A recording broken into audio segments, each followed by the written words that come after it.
stakeholders ranging from the youths who are preparing a march or a protest called the group Dafadoy.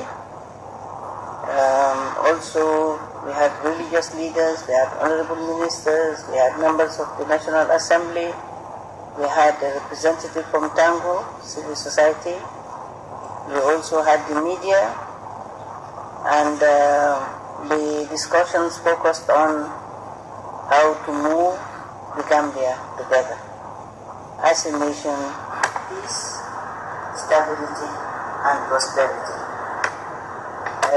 I'm mandated to do this, to convene the meeting by the authority of His Excellency President Adama Barrow, and a responsibility as chair of the National Security Council.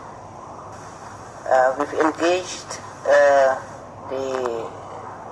leaders of Dafadoy, that is the group that wants to lead the protest.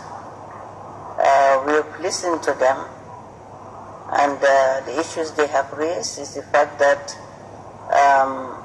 we have had a series of security incidences from Sanyang and Gunjur, and also now Faraba Banta.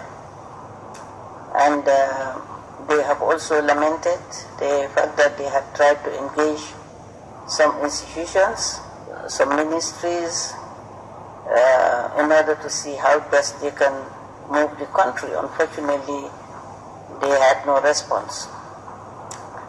After a round of discussions, everybody, there was also all the security chiefs, the SI Director General of SIS, you had the Deputy CDS, and also the Acting Inspector General of Police. After a round of discussions, everybody appreciated the democratic dispensation under the leadership of His Excellency Adama Barrow. That is a country that is really moving from 22 years of autocracy, where there was no freedom of speech, there was no freedom of association, there was no freedom of movement. And after 22 years, we all appreciated that it would take some time before we can really work as a nation. But also we appreciated that with the common objective of peace and stability and progress, we can make it. Together we can build a nation. They also appreciated the organizers of the protest, appreciated the fact that for the first time the government is engaging, a government in place is engaging them to hear their views, to hear their issues and their concerns, and to solve it in a very participatory and democratic way. We have also discussed the issue of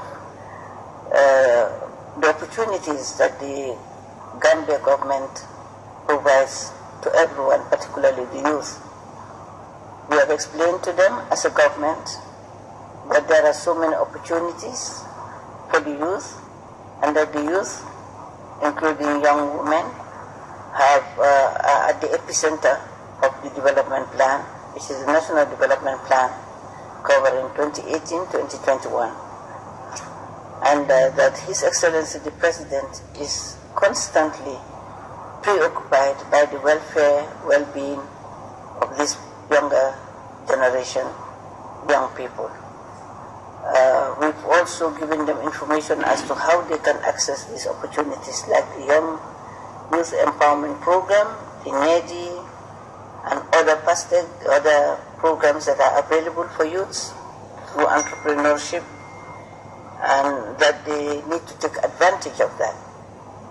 Now that politics is over, they as organizers, we were expecting that they bring in projects, proposals for the young people, for the empowerment of young people, and in different areas, some can come into civic education, others would come for entrepreneurship, depending on wherever the needs are.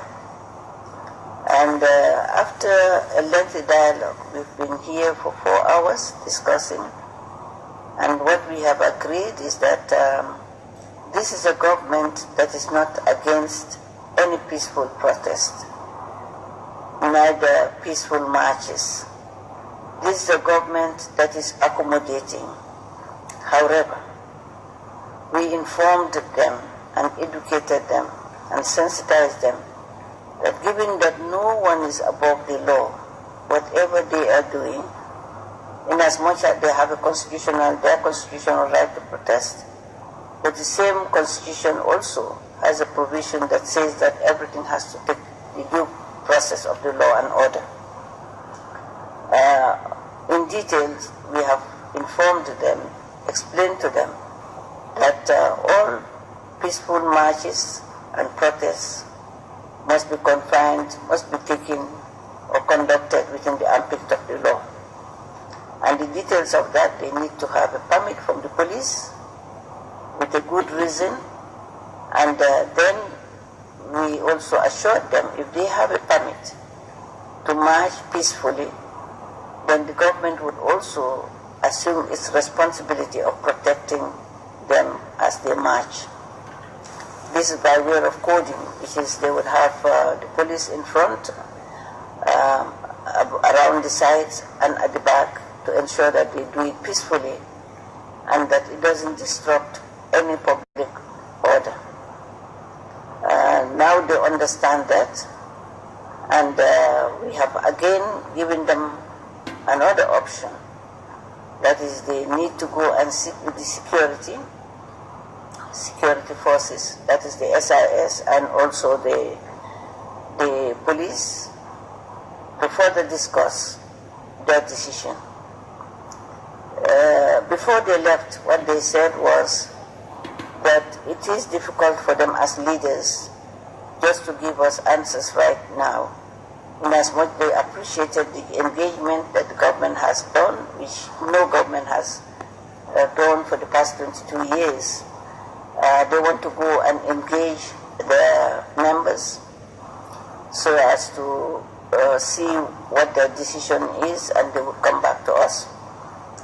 However, given the fact that tomorrow is the time and venue for the protest, we have said in case they so decide to go by the protest, then they would have to give government no alternative than to follow the due process.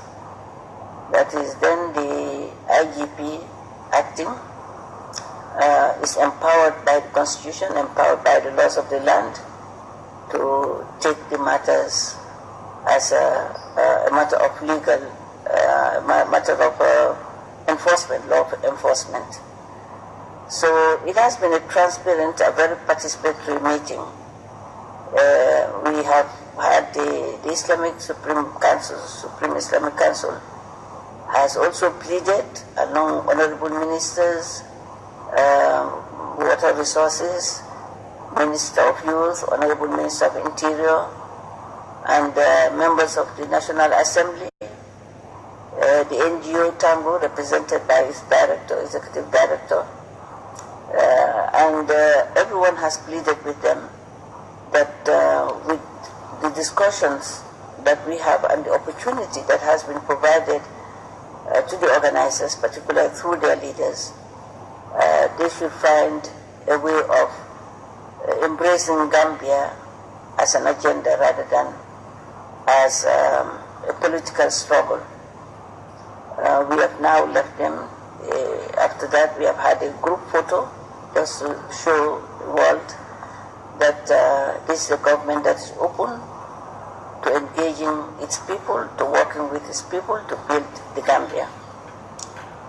Finally, we have reminded them that we should be happy that God has given us a leader who is tolerant, a leader who is taking dialogue to be the cornerstone of his governance. dialogue at all levels, because he believes and he propagates and also constantly reminds everybody, including cabinet ministers, civil service servants, that we have to engage each other. This is a moment where we all need healing. We have also told them, explained to them, and it's important that I say it, that the Faraba incident, which is the last of the incidents, government has taken decisive measures to ensure that they look at the radical causes of the crisis, including establishing an independent commission of inquiry to look at the depth and means of the causes and effects of the crisis, and also provide strategic recommendations to avoid the recurrence of such a conflict, not only in Faraba Banta, but also around the rest of the country. We have told them also that the people of Faraba, particularly the youths, have said that they are willing to heal as a community, and they are willing to move Faraba towards peace and progress. Hence, they have demanded, we have informed them, that the youths of Faraba and the community of Faraba as a whole would not like anybody or any organization or entity to demonstrate on their behalf. It is a moment of mourning. His Excellency has declared a period of mourning for those who have lost their lives, for the casualties, and hence we thought that the timing of the protest, even though it's going to be peaceful, they have to consider the period in which we are, because life is a question of timing and approach.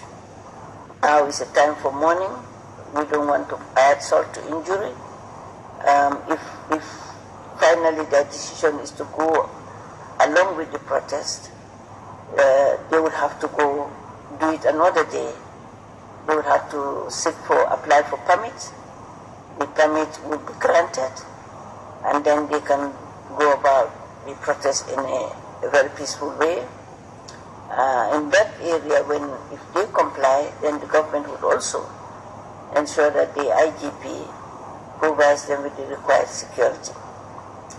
Finally, we reminded them of the need for everyone to come on board, particularly the youths, to come on board, develop programs, develop projects, submit it to government, engage government in every way they can, in a very productive and constructive way, so that they can hear what they want to hear in terms of communications about government programs and how they can integrate the youth in the development process. We have reminded them that we are just coming from a donors conference under the leadership of His Excellency President Adama Barrow. We have unfortunately acquired 1.45 billion euros in terms of pledges. These, we have to follow up the pledges. His Excellency is very much concerned about the pace that we have to really speedily translate the pledges into cash, into projects, so that everybody will be assured of a well-being in terms of providing opportunities for them to create employment through the modernization of agriculture, fisheries, environment, women's empowerment, youth empowerment, and other sectors. So people should focus. We urge them to focus on helping, supporting the efforts of the country, or efforts of the Gambia government in translating these opportunities into impacting positively on the lives and livelihoods of our people, particularly the young ones. They have left, and now we look forward to them reconsidering their position to quell off the protest in the interest of the Gambia, because Gambia is bigger than any one of us. We do hope then and pray that everything would go smoothly and that the engagement we have taken today under the leadership of His Excellency President Adam, and on my own humble behalf as Chair of the Security Council, they will listen to us and do the right thing. God bless you for your attention.